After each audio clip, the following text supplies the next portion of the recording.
에베소서 6장 10절부터 17절까지 말씀입니다. 찾으셨으면 함께 읽겠습니다. 끝으로 너희가 주 안에서와 그 힘의 능력으로 강건하여지고 마귀의 간계를 능히 대적하기 위하여 하나님의 전신갑주를 입으라. 우리의 씨름은 혈과 육을 상대하는 것이 아니요 통치자들과 권세들과 이 어두움의 세상 주관자들과 하늘에 있는 악의 영들을 상대함이라. 그러므로 하나님의 전신갑주를 취하라.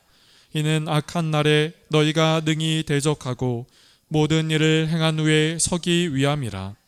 그런즉 서서 진리로 너희 허리띠를 띠고 의의 호심경을 붙이고 평안의 복음이 준비한 것으로 신을 신고 모든 것 위에 믿음의 방패를 가지고 이로써 능히 악한 자의 모든 불화살을 소멸하고 구원의 투구와 성령의 검 곧 하나님의 말씀을 가지라. 아멘. 오늘 이 주일 아침 이 자리에 오셔서 함께 예배하는 모든 분들을 환영하고 축복합니다. 또 하나님을 예배하는 여러분의 삶 가운데 하나님이 은혜를 주시고 능력을 주시기를 축복합니다. 아멘. 여러분 어릴 적 중국의 소설 삼국지를 잘 아십니까? 어릴 적 친구들과 이 삼국지에 대한 이야기를 친구들과 자주 나누곤 했습니다. 삼국지는 2세기에서 3세기 말 중국의 삼국시대를 배경으로 한 그 소설 이야기, 역사적인 이야기이지 않습니까? 그런데 어린 시절 저는 중국 그 삼국지에 대한 역사적인 이야기를 탐구하고 그 이야기를 공부하고 뭐 그런 것에 관심을 갖기보다 그 삼국지 안에 나오는 영웅들의 이야기에 많은 관심을 좀 갖게 되었어요. 가졌습니다. 특별히 그 영웅들이 갖고 있는 무기에 관심을 가졌지요. 관우하면 청룡언월도, 장비의 여러분 아십니까? 장팔사모, 여포의 방천화극. 여러분 저 방언하는 거 아닙니다. 네. 이런 그 삼국지의 영웅들이 이런 무기들을 갖고 있다라는 것이었죠. 친구들과 학교를 다니면서 이런 이야기를 하다가 쉬는 시간이 되면, 점심시간이 되면 내 칼은 청룡 언월도다, 내 칼은 방천화극이다 하면서 친구들과 종이를 접어서 칼을 만들어서 그렇게 친구들과 놀았던 기억이 있습니다. 남자들은 어린 시절 이렇게 놉니다. 여러분, 무기를 갖는다는 것은 중요합니다. 성경의 인물들도 그러했지요. 여러분은 모세의 손에는 무엇이 있었습니까? 지팡이가 있었어요. 다윗의 손에는 무엇이 있었습니까? 다윗이 골리앗과 싸울 때는 무엇이 있었습니까? 물맷돌이 있었지요. 여러분, 적과의 싸움에서 성경의 인물들도 무기를 가졌습니다. 그 무기를 붙잡고 이기고 승리한 것이지요. 그렇다면 그리스도의 삶에도 무기가 필요합니다. 생뚱맞게 갑자기 무슨 무기입니까? 잘 먹고 잘 살고 신앙생활도 크게 문제없이 잘하면 되지 무슨 무기입니까? 그리스도인에게 왜 무기가 필요하다 합니까? 주일날 예배 잘 드리고 봉사하고 참석하라는 거 잘 참석하면 되지 그리스도인에게 무슨 무기입니까? 라고 여러분 이렇게 생각하실 수 있습니다. 맞습니다. 방금 한 이야기처럼 우리가 그렇게 하면 됩니다. 그런데 문제가 있어요. 문제가 있습니다. 그것은 우리가 우리의 눈앞에 보이는 것이 다가 아니라는 겁니다. 다른 말로 이야기를 하면 우리의 눈에 보이지 않는 세계가 있다는 것이지요. 우리의 육신의 눈에 보이지 않는 세계를 가리켜 영적 세계라라고 이야기를 하고, 그 영적 세계 안에 적과 일어나는 전쟁, 전투를 가리켜 영적인 전쟁이라 이렇게 이야기를 하지요. 그것이 영적 전쟁입니다. 저는 오늘 여러분과 이 영적 전쟁에 대하여 함께 말씀을 나누려고 합니다. 그런데 이 말씀을 나눈 것보다 더 중요한 것이 있어요. 여러분, 싸우면은 어떻게 해야 됩니까? 이겨야 되죠. 싸우면 이겨야 됩니다. 특히 영적인 전쟁에서는 싸워서 이겨야 합니다. 영적인 전쟁에서는 싸워서 이겨야 합니다. 여러분, 이 비결에 대하여 오늘 여러분과 함께 말씀을 나누도록 하겠습니다. 오늘 12절의 말씀을 한번 보실까요? 오늘 12절의 말씀입니다. 같이 한번 읽어볼게요. 시작. 우리의 씨름은 혈과 육을 상대하는 것이 아니요 통치자들과 권세들과 이 어두움의 세상 주관자들과 하늘에 있는 악의 영들을 상대함이라. 아멘. 여러분, 여기서 이렇게 시작하지요. 우리의 씨름은 이렇게 시작합니다. 여기서 씨름이라는 말은 대결 혹은 싸움이라고 하는 의미를 갖습니다. 즉 우리에게 싸움이 있다는 것이에요. 그런데 그 싸움은 혈과 육과 같은 눈에 보이는 존재와 싸우는 것이 아니라 눈에 보이지 않는 존재, 즉 어둠의 세상 주관자들과 악의 영들을 상대하여서 싸우는 것이라, 이렇게 말하고 있지요. 여러분, 싸움이라고 할 때 누군가와 싸움을 한다면 어떤 싸움을 합니까? 제가 딱 보니까, 앞에서 보니까 싸움을 잘하게 우리 생기신 우리 이재용 집사님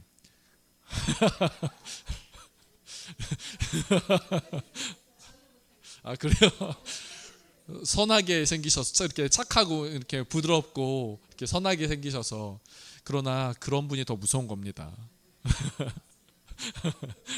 농담인데요. 여러분, 싸움을 할 때 여러분 어떻습니까? 막 삿대질을 하기도 하고요, 고성을 지르기도 하고요, 막 멱살을 잡기도 하고요. 여성 같은 경우는 어떻게 하죠? 머리채를 잡지요. 네, 권사님 이렇게 잘하세요. 막 네, 뒤엉켜서 그렇게 합니다. 여러분, 우리가 싸움을 생각할 때 그런 싸움을 생각합니다. 그런데 영적인 싸움은 그런 싸움이 아니라고 하는 것이에요. 오늘 바울이 에베소서에서 말하는 싸움은 그런 것이 아닙니다. 그리스도인에게 있는 싸움, 그리스도인이 해야 할 싸움, 그리스도인에게 있는 그 싸움은 영적인 싸움이라고 하는 것이에요. 믿음의 길을 가면서 있게 되는 싸움입니다. 보이지 않지만 분명하게 있는 그 싸움이라는 것이에요. 그것은 악한 존재, 악의 존재, 악한 영의 존재, 즉 사단과의 싸움입니다.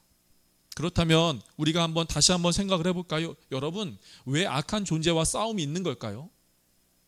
우리가 옆집에 누군가와 싸울 때 때로는 이것들 때문에 싸우고, 이런 것, 요즘엔 위아래층 소음 때문에도 싸우긴다고 하고요, 주차 문제 때문에도 싸운다고 하는데, 돈 문제 때문에 싸우기도 하고, 감정적인 어떤 것 때문에 싸우기도 하는데, 여러분, 영적인 세계에서의 그 악한 영과의 싸움은 왜 싸우는 걸까요? 싸운다고 하는데 왜 싸우는 걸까요? 여러분, 하나님은 죄로 인해 죽을 수밖에 없는 우리를 구원하시고, 구원받은 우리는 이 땅에서 믿음의 길을 가도록 그렇게 하셨습니다. 믿으십니까? 여러분, 믿으세요? 다시 한번요. 하나님은 죄로 인하여 그 죄의 결과가 사망이요 죄의 결과가 죽음이라고 하는 그것에서부터 우리를 구원해 내셨고, 구원하셔서 이 믿음의 길을 이 땅에서 걸어가게 하셨습니다. 여러분, 이것을 믿으십니까? 이 땅에서 믿음의 길을 가며 하나님이 기뻐하는 삶을 살아가도록 하나님께서는 하신 것이지요.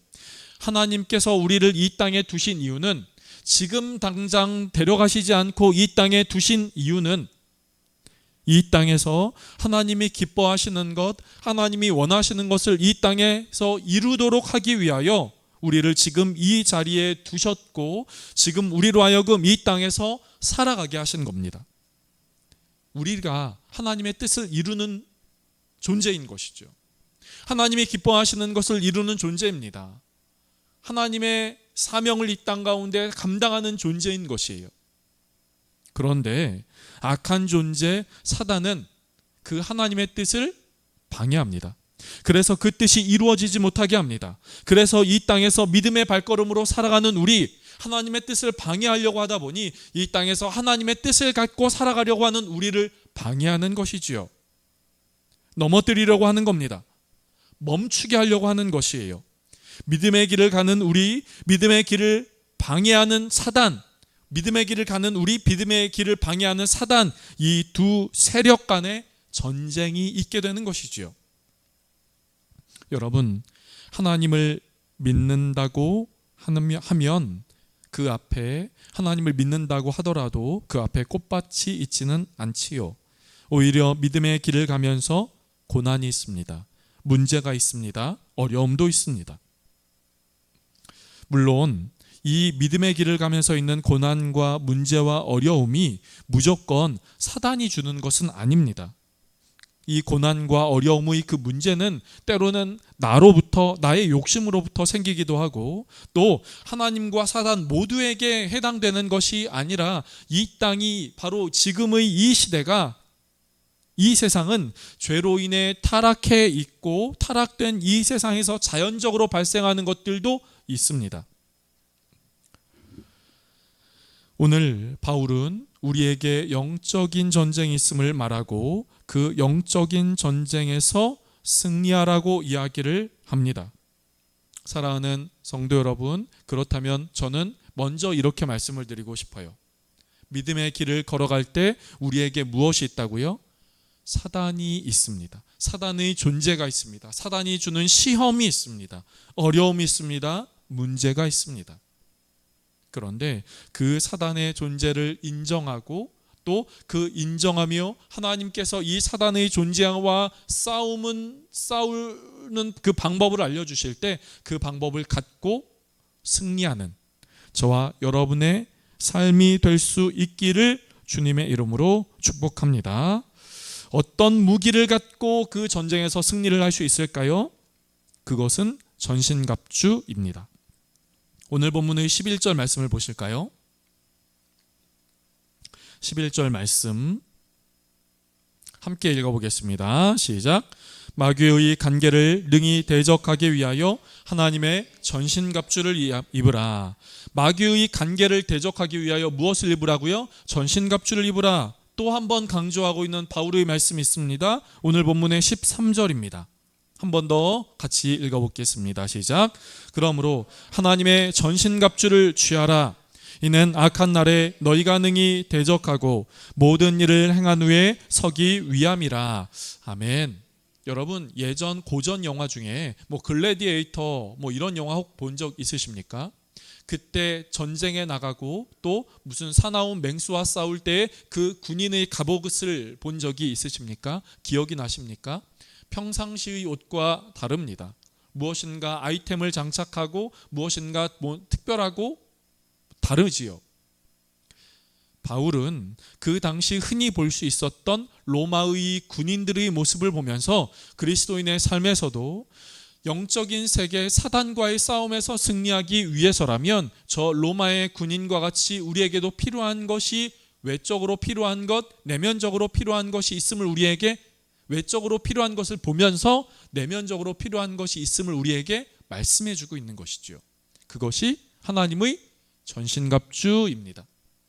전신갑주는요, 오늘 본문 이하의 말씀에 6가지를 말씀하고 있어요. 여러분, 제가 설교 준비하면서 힘들었습니다. 이 전신갑주는 저도 과거에 설교해 본 적이 있지만 한 가지를 한 주에 한 번 설교할 때 그 전신갑주를 일반적으로 하나 설교를 하거든요. 그런데 저희 금년에 저희 교회의 주일 예배, 오전 예배의 설교는 이렇게 성경 통독과 쭉 가다 보니 이걸 갖고 몇 주간 제가 붙잡고 설교를 할 수 없어서 6가지를 최대한 간략하게 어떻게 간략하게 할까를 고민하고 또 최대한 여러분들이 졸지 않게 그렇게 하려고 잠깐 짧게 좀 하려고 합니다. 함께 6가지의 말씀을 잠깐 한번 살펴보도록 하겠습니다. 첫 번째, 진리의 허리띠입니다. 진리의 허리띠. 조금 전 말씀드린 것처럼 당시 군인들은 우리가 지금 입는 것처럼 상의, 하의 이렇게 나눈 것이 아니라 위에서부터 아래까지 통으로 입는 그런 옷이었어요. 그래서 이 통으로 입는 옷이다 보니 헐렁헐렁한 옷이었습니다. 오늘날 찬양대 혹은 성가대의 그 옷과 같은 것을 상상해 보시면 좋겠습니다. 그런데 로마의 군인들이 입는 이 전투복은 길고 헐렁하고 통이 넓어서 아무래도 활동하기에 불편했지요. 칼을 들고 적과 싸움을 할 때 불편했습니다. 그래서 이 헐렁헐렁한 이 옷을 고정시키는 것이 필요했어요. 그것이 허리띠입니다. 허리띠를 꽉 조여 매면 이 헐렁하고 통이 큰 것들이, 걸리적거리는 것들이 한 대로 모아져서 활동하기 좋았던 것이지요. 길을 가다가 그래서 헐렁헐렁해서 그 헐렁헐렁한 옷을 밟고 넘어지지 않을 수 있었고, 활동에 방해가 되지도 않았습니다. 뒤엉키지도 않게 되었지요. 그런데 바울은 이 허리띠를 모습을 보면서 진리의 허리띠라 이렇게 말하고 있습니다. 즉 진리로 우리의 허리띠를 동여매라 이렇게 말하는 것이죠.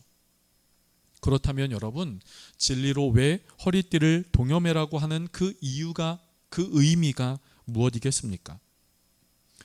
여러분, 우리는 전쟁을 치를 때 그 전쟁 앞에 있는 적군을 생각합니다. 어떻게 하면 이길 수 있을까?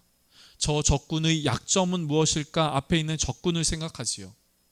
그런데 앞에 있는 적군을 생각하며 전쟁터에 나와왔는데 전쟁에 나서는 그 사람이 생각하다가 집에 알고 보니 밥솥에 밥을 안 쳤는데 취사를 안 눌렀네? 어떡하지? 라는 생각을 할 수 있겠습니까? 집에서 나올 때 쓰레기 담아놓은 쓰레기 봉투를 가지고 왔어야 되는데 어떡하지? 다시 전쟁 끝나고 집에 가면 이 쓰레기 봉투에 벌레 꼬여서 냄새 날 텐데, 이런 거 생각하는 분 계십니까? 전쟁터에 나아가면 진리의 허리띠를 맨다는 것은 그 밖의 다른 생각들, 다른 그 어떤 감정의 그 어떤 것들을 내려놓아야 한다는 것이지요. 마음이 느슨하고 마음이 산만해지고 마음이 흐트러져 있는 그것을 꽉 잡아 맨다는 것입니다. 그것에 집중한다는 것이에요. 그 밖의 다른 것들, 우리의 삶을, 우리의 마음을, 우리의 생각을 혼란스럽게 하고 복잡하게 하는 그 모든 것들을 끊는다는 겁니다. 그것이 진리의 허리띠요, 진리의 허리띠를 통하여 승리하는 그 도구로서의 의미를 우리에게 보여주고 있는 것이죠. 사랑하는 성도 여러분, 우리의 삶에서도 살아갈 때 때로는 집중해야 될 것이 아닌 그 밖의 다른 것들이 우리의 마음을, 우리의 눈에 보이고 우리의 마음에 들어올 때가 있습니다. 그때 우리는 동여매는 겁니다. 끊는 겁니다. 내려놓고 버리는 겁니다. 그렇게 하며 진리의 허리띠를 메고 나아가 전장에서 승리하는 삶이 될 수 있기를 주님의 이름으로 축복합니다. 두 번째, 저를 한번 따라해 보실까요? 의의 호심경. 좀 어렵죠? 의의 호심경. 호심경이라고 하는 것은 금속으로 된 것으로 여기 심장을 보호하는 겁니다. 왜냐하면 군인들이 그 사람의 심장을 일반적으로 공격하지, 적이 그 사람의 심장을 공격하려고 하지 않겠습니까? 그래서 이 가슴을 보호하는 금속으로 된 흉판을 의미합니다. 여기서의 의의 호심경, 근데 이 호심경인데 의의 호심경이라고 했어요. 의로움의 호심경이라고 하는 것이죠. 의로움의 호심경이요. 여러분, 죄 많이 지으시죠? 죄를 많이 지으면 대답을 못한다고 해요. 여러분, 죄 많이 지으시죠? 주여.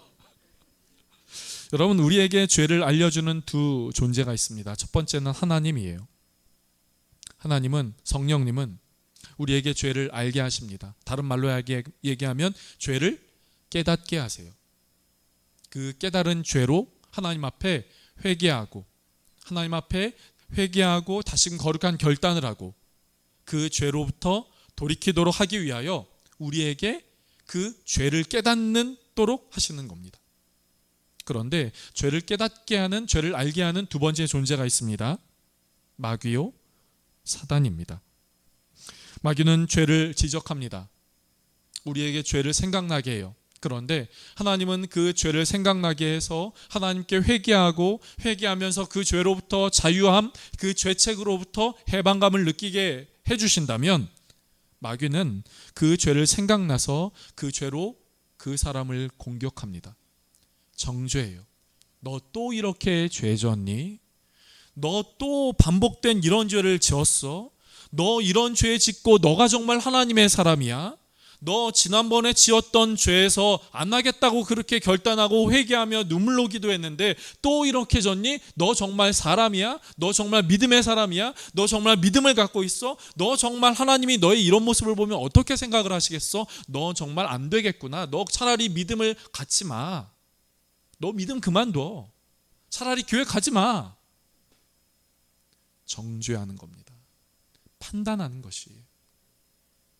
그런데 그런 사단의 정죄감의 공격 앞에 의로움, 내가 예수님을 믿고 하나님의, 나는 죄인이지만 하나님의 의롭다 하심이 내 안에 임하여서 나는 의로운 존재가 되었어 라고 하는 그 의로움의 가슴, 그 마음을 보호하는 겁니다. 그래서 사단이 아무리 정죄해도, 아무리 참소해도 그것에서 우리가 흔들리지 않는 거예요. 그래, 나 연약한 존재야.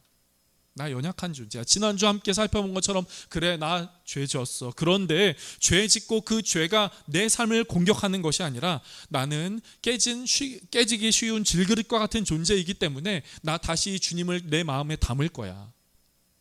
주님을 내 마음 가운데 품을 거야. 나 주님께 다시 돌아갈 거야. 나 회개하고 다시금 믿음의 길을 잘 걸어갈 거야. 사랑하는 성도 여러분, 우리의 삶 가운데 정죄감이 듭니까? 정죄감은 주님이 주신 것이 아닙니다. 주님이 주신 마음이 아니에요. 주님은 그런 분이 아닙니다. 우리 안에 연약함이 있다 하더라도, 죄가 있다 하더라도 그 죄의 모습을 갖고 주님께 돌아갈 수 있는 것, 주님이 받아주시는 것, 그 주님이십니다. 그렇기에 의의 흉배가 바로 이런 의미인 것이지요. 사단의 정죄로부터 믿음의 길을 멈추지 않고 사단의 정죄에 강력하게 방어하여서 나아가는 믿음의 발걸음 될 수 있기를 축복합니다. 세 번째 따라해 보실까요? 평안의 복음의 신발. 조금씩 졸리신 것 같아요. 목소리가 작아지셨습니다. 평안의 복음의 신발이라는 것은 우리가 예수님을 믿고 얻게 되는 여러 영적인 유익 중에 하나가 평안인 것이에요. 샬롬, 그 하나님의 평안이요. 불편함, 마음의 무엇인가 무거움, 그것들로부터 평화의 주님 대신 그 주님을 믿을 때 내 마음 가운데 주님을 모실 때 우리는 하늘의 평안을 우리 마음 가운데 갖게 되지요. 그런데 그 마음을 갖고 딛고 살아가는 그 삶의 걸음이 있는 겁니다. 그리고 특별히 이 신발이 걸어가면서 누군가를 만나게 하는 도구가 되는 것처럼 이 평안의 복음의 신발은 이 신을 신고 이 평안을 품에 품고 살아가며 만나는 이들에게 이 평안을 나누고 전하는 그런 의미를 우리에게 갖는 것이죠. 네 번째, 믿음의 방패. 따라해 보실까요? 믿음의 방패. 여러분, 특별히 이 방패는 우리가 무슨 영화에서 보는 것처럼 작은 방패, 그런 것이 아니라 내 몸 전체를 가릴 만한 큰 방패입니다. 특별히 오늘 본문은 그 믿음의 길을 걸어갈 때 사단은 불화살을 쏜다고 합니다. 불화살이요. 그런데 이 적의 불화살의 공격을 막는 것이 이 믿음의 방패인 것이죠. 특별히 그 당시에 방패를 상대방이 불화살을 공격하는 경우들이 많이 있기 때문에 이 방패를 전쟁에 나가기 전에 물 있는 곳에 많이 담가 두었다고 해요. 담가두어서 그 다음에 이 전쟁에 나갔다고 합니다. 그러다 보니 그 상대방 적군의 불화살을 막을 수 있었던 것이죠. 그 불이 퍼져나가지 않을 수 있게 했다는 겁니다. 이 믿음의 방패라고 하는 것은 현실의 고난과 아픔과 실패 속에서 때로는 우리 마음 가운데 이런 생각이 들 때가 있지요. 하나님 나를 정말 사랑하십니까? 사랑하신다면 왜 나에게 고난이 있습니까? 왜 아픔이 있습니까? 왜 힘듦이 있습니까? 문제가 있습니까? 이런 것들이 우리의 마음 가운데 찾아옵니다. 의심되고 불안함이 생기고 두려움이 생기지요. 그때 필요한 것이 무엇입니까? 믿음입니다. 믿음입니다. 하나님 나를 사랑하신다는 믿음. 하나님 내 안에 이 문제가 지금 내 안에 있을지라도 이 문제를 이기고 승리하게 하신다는 그 믿음. 그렇기에 그 믿음이 낙심과 어려움의 문제가 내 삶에 불화살같이 찾아올지라도 그것을 막을 수 있게 만드는 것이지요. 다섯 번째 한번 따라해 보실까요? 구원의 투구. 거의 다 왔습니다. 구원의 투구. 구원의 투구. 이 구원의 투구라고 하는 것은 특별히 머리부터 목을 보호하는 것이 투구입니다. 여러분, 우리의 생각에 문제가 있지요. 복잡한 생각 갖고 있는 사람들이 있습니다. 때로는 그 생각들로 인하여 이 시대에 어려움의 문제들도 일어난다고 해요.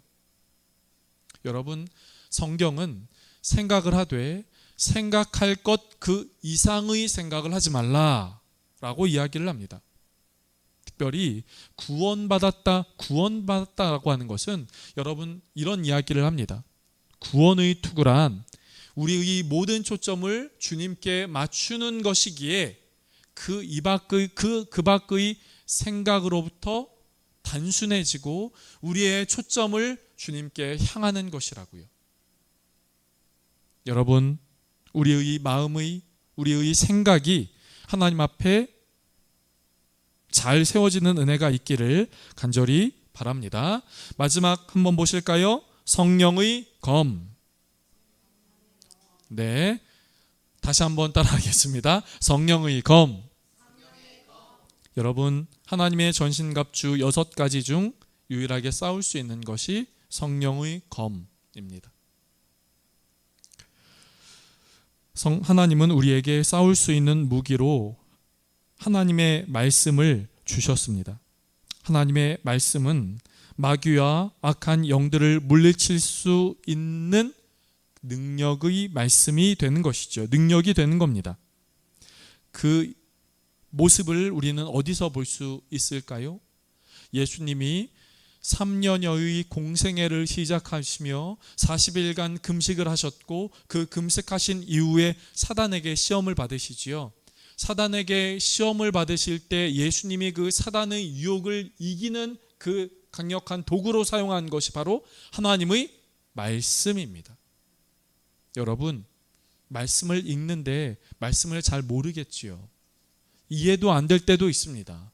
족보와 혹은 제사와 같은 것들을 읽을 때 도대체 이 말씀을 왜 읽어야 되는지 그런 생각이 들 때가 있습니다.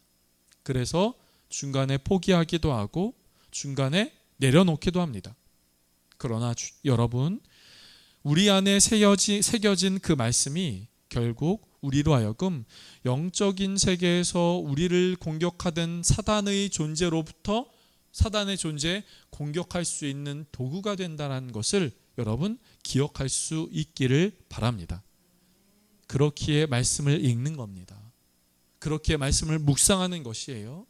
그렇기에 말씀을 필사도 하고 또 말씀을 암송하기도 하는 것이죠. 이길 수 있게 만드는 겁니다. 저는 오늘 이렇게 하나님의 전신갑주에 대한 말씀을 함께 나누었습니다. 여러분, 전신갑주를 나누는 이유, 이 말씀을 나눈 이유, 그것은 악한 영과의 싸움에서 이기도록 하기 위함입니다. 여러분, 우리에게는 눈에 보이는 세계가 있지만 눈에 보이지 않는 세계도 있습니다. 그리고 눈에 보이지 않는 세계의 그 어떤 것은 결국 눈에 보이는 이 세계의 우리의 모습을, 우리의 삶을 조종하고 통제하고 우리의 모습을 그렇게 영향을 주는 것이죠. 바라기는 보이지 않는 세계, 이 영적 세계에서 승리할 수 있는 저와 여러분, 우리 모두가 될 수 있기를 간절하게 바랍니다. 그래서 보이지 않는 세계에서 승리하여서 그 보이지 않는 세계의 승리의 거룩한 영향력이 이 땅에 보이는 세계 속에서 살아가는, 그렇게 거룩하게 살아가는 은혜가 저와 여러분의 삶 가운데 있기를 주님의 이름으로 축복합니다. 기도하겠습니다.